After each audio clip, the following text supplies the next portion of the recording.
साथियों, मैं दत्ताजी पाटिल। मैं आज आपके लिए एक ऐसी कहानी लेकर आया हूँ जो आपके जीवन में रोशनी का दीप जलाएगी। जो सफ़र की शुरुआत करते हैं वो मंजिल को पार करते हैं। बस एक बार चलने का हौसला रखिए। आप जैसे मुसाफिरों का तो रास्ता भी इंतज़ार करता है।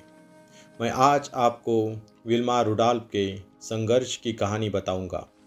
विल्मा रुडॉल्फ का जन्म 23 जून 1940 को आज के अमेरिका में सेंट बेथलहेम में हुआ था। पिताजी कुली का काम करते थे और माताजी घरों में नौकरानी का काम करती थी। ये वो समय था जब काला और गोरे का भेद समाज में होता था। विल्मा रुडॉल्फ को जन्म से ही गरीबी और श्वेत वर्ग के भेदभाव का सामना करना पड़ा। लेकिन कहते हैं ना, जो ठान लेते हैं वो चट्टान को भी चीर देते हैं। विल्मा रुडॉल्फ जब 2 साल की हो गई तो उसके पैरों में दर्द होने लगा। जब डॉक्टर को दिखाया गया तो डॉक्टर ने कहा कि इसे पोलियो है।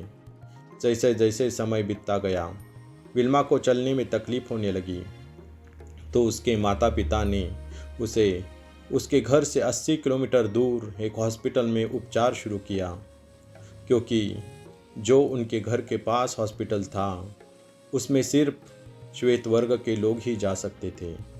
कहते हैं ना कि नसीब जब परीक्षा लेता है तो आपको निचोड़ निचोड़ कर खाता है। इस तकलीफ से जो हार मान जाता है उसे ज़िंदगी निगल लेती है, लेकिन जो अपनी कोशिश से अपने नसीब को बदल देता है, ज़िंदगी उसके हिसाब से चलती है। जैसे जैसे विल्मा बड़े होने लगी तो वह कैलिपर्स की सहायता से चलने लगी। डॉक्टर ने उसके माता को कहा वह बिना सहारे के चल नहीं सकेगी। धीरे धीरे विल्मा स्कूल जाने लगी।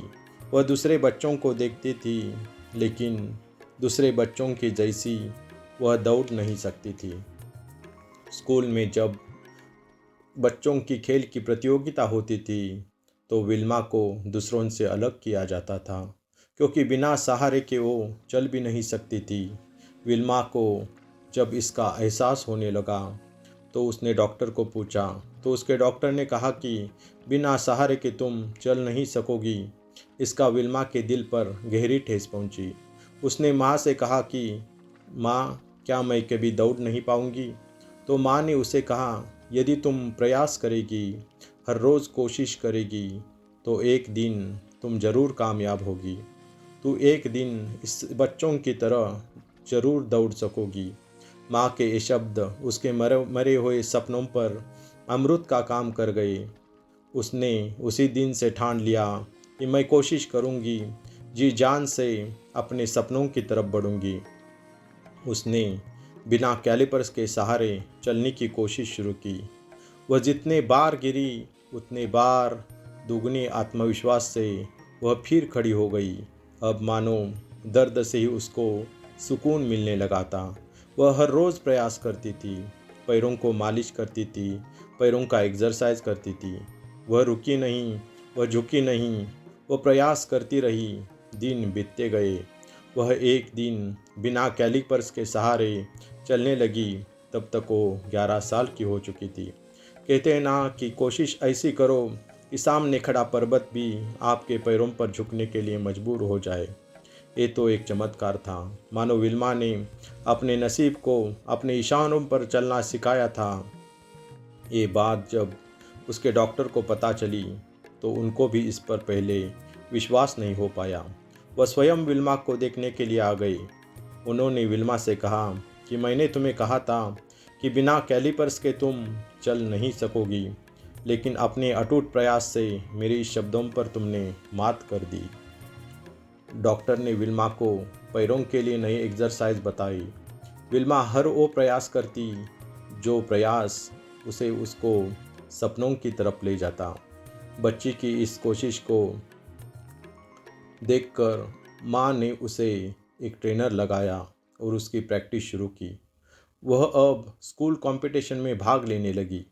पहली बार जब स्कूल कंपटीशन में वह दौड़ी, वह उस दौड़ में लास्ट रैंक में आ गई, लेकिन उसने अपनी कोशिश नहीं छोड़ी। 8 बार उसको स्कूल कंपटीशन में हार का मुंह देखना पड़ा, लेकिन 9वीं बार जब वो दौड़ी तो उसने सभी प्रतियोगियों को पीछे छोड़कर जीत को अपनी तरफ खींच लिया। उसके असंभव प्रयास से उसका सिलेक्शन ओलंपिक टीम में हो गया। जब वो सिर्फ 16 साल की थी, 1956 के उस ओलंपिक में उसे 200 मीटर में दौड़ना था। वह दौड़ी, लेकिन वो 200 मीटर के पहले ही राउंड में बाहर हो गई। वह रोती गिड़गिड़ाती किसी तरह होटल के रूम में पहुंची। उसने रूम का दरवाजे को बंद कर दिया। कई घंटों तक दरवाज़ा बंद रहा। विल्मा अंदर से ही टूट गई थी, मानो उसका जीवन ही अब खत्म हो गया था। माँ के वो शब्द जो उसके बचपन में माँ ने उसे सुनाए थे कि तू चलेगी, ज़रूर चलेगी, यदि तूने ठान ली तो इस पत्थर को भी चीर देगी। अब उसने मन के दरवाजे के साथ अपने रूम का दरवाज़ा भी खोल दिया। मानो सूरज अब फिर पूरब से उग उठा। उसने अपने में क्या कमी रह गई उसे देखा और हर रोज़ उसमें सुधार करने लगी। उसके इस प्रयास के साथ 1960 का रोम ओलंपिक आ गया। मानो वो विल्मा के स्वागत के लिए खड़ा था। अब रोम ओलंपिक में उसका सामना था युता हाइना से, जो उसी वक्त दुनिया की सबसे तेज धावक थी। पहले 100 मीटर की रेस हुई। देखते देखते विल्मा ने युता हाइना को पिछाड़कर 100 मीटर में गोल्ड मेडल जीत लिया। अब वो रुकने वाली नहीं थी, मानो दौड़ उसके रगों में बह रही थी। 200 मीटर की रेस, फिर सामना युता हाइना से। विल्मा वही रुकी जहां गोल्ड मेडल उसकी इंतज़ार में हाथ मिलाने के लिए खड़ा था।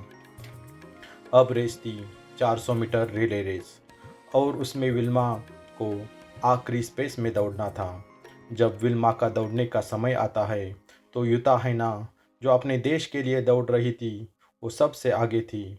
उसी गड़बड़ी में विल्मा के हाथों से बैटल छूट जाता है, जमीन पर गिरता है, मानो नसीब उसकी परीक्षा लेना चाहता था। लेकिन विल्मा हार मानने वालों में से नहीं थी।